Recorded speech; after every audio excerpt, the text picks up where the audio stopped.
This is a healing message for somebody. Something about renewal and independence.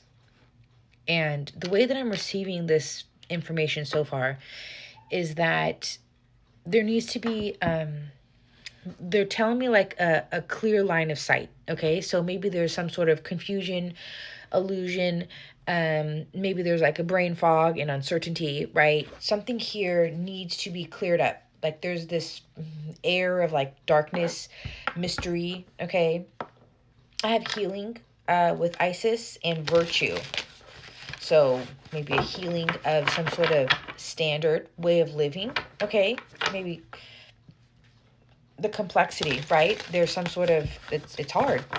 It's hard to maneuver. It's hard to think, steer yourself in the right way.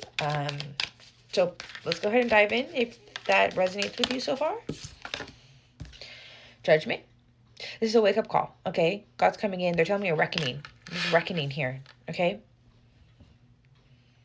Nurture. And then below that is strategy.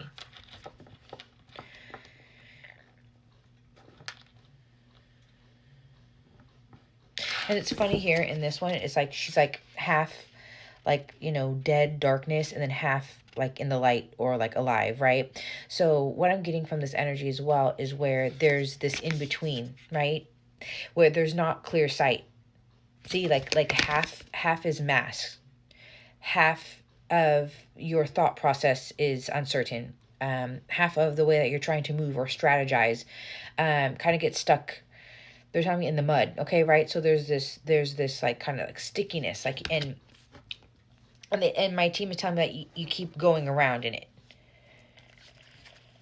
They're saying that you keep trying to find a way. Trying to find a way. Find a way for what? Why would my viewer be finding a way? Potential. To kind of like to call to call bullshit, to call a bluff on the potential of something here.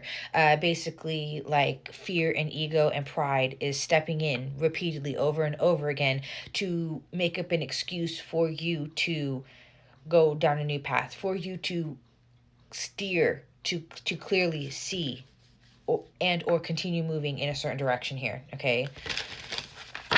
The power of self-love, and it's like that's maybe how you are expressing it or justifying it. You're justifying it as self-love, and they want you to nurture strategy. Like you keep nurturing this strategy, you keep nurturing that virtue, purification. Okay, so what that's kind of telling me here as well is that on one layer of energy, they want you to clear this thought process, right? Or they want you to have a new way of seeing this, okay? Seeing this standard, because there's like this morale, right? There's this way of being and thinking, 333, right? Mind, body, spirit.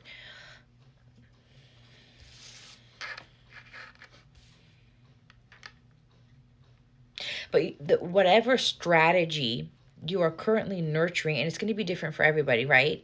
So place yourself where you will. You're going to know how this resonates for you, where specifically you are within your situation here, okay? But they want you to wake up on, it's like you keep, it's like you keep claiming it as like a self-fulfilling prophecy. And they want you to wake up to that. They want you to wake up to that. They're saying losing out, okay? Losing out. Yeah, with the sun, yeah, okay? It's like you're losing out with the world. It's a cycle. It's a cycle. A back and forth, an uncertainty. That uncertainty is here. I didn't want to come out. Yeah, you're trapped. You're trapped. You're disempowered. In the illusion, in the confusion, in the uncertainty. Okay, so just being backed up by tarot for sure, first off. So this has to possibly do with love, connections, relationships, or the potential for love and connection here. It's a lesson. It's a lesson. Okay. And you're disempowered in the potential. Clarify.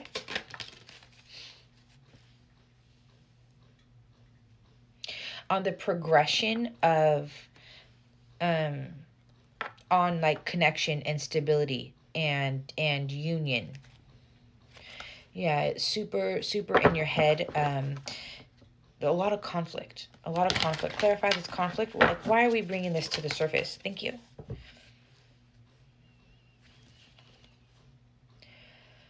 A lot of pentacles are showing up off the bat. So this is somebody who's going to resonate where they're very practical, right? You think really grounded.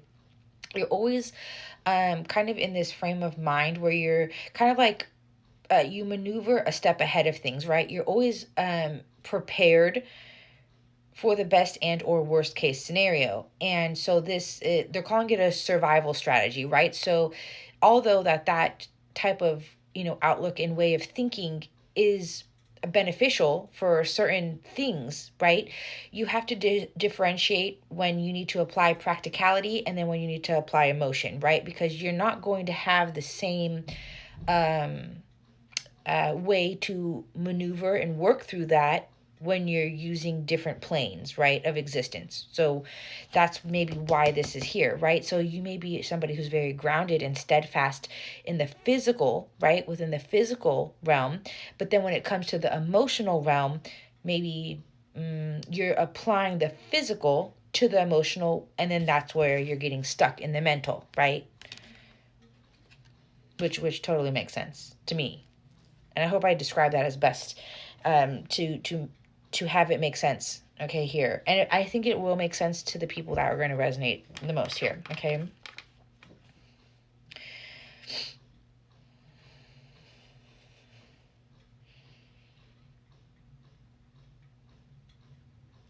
My team is telling me that they want to shift your perspective, okay? They want to shift your perspective to success, okay? To success.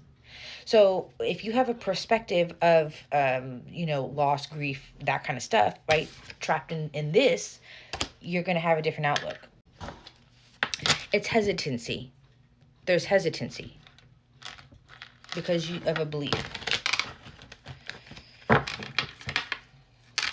Anxiety, rune, despair. They're telling me loss of comfort. It's an unknown. It's an unknown. So going back to like the way that, if you're a very practical, grounded person, the way that you move is you're always one step ahead. It feels safe. So you have a certain way of doing things where you know that when you're stepping, it's safe. You possibly already know the outcome of where you're moving. This one is the unknown. However this situation's unfolding in your life, it's all potential. It's all potential. There's nothing solid. There's nothing that says, yes, this is my safe step. It's a risk. And then you're at the crossroad. This is a risk. Is it a risk? Should I go? It's uncertain. How will this play out? I don't know, right? I'm stuck. I don't know. I'm indecisive. Wibbly wobbly. Wibbly wibbly.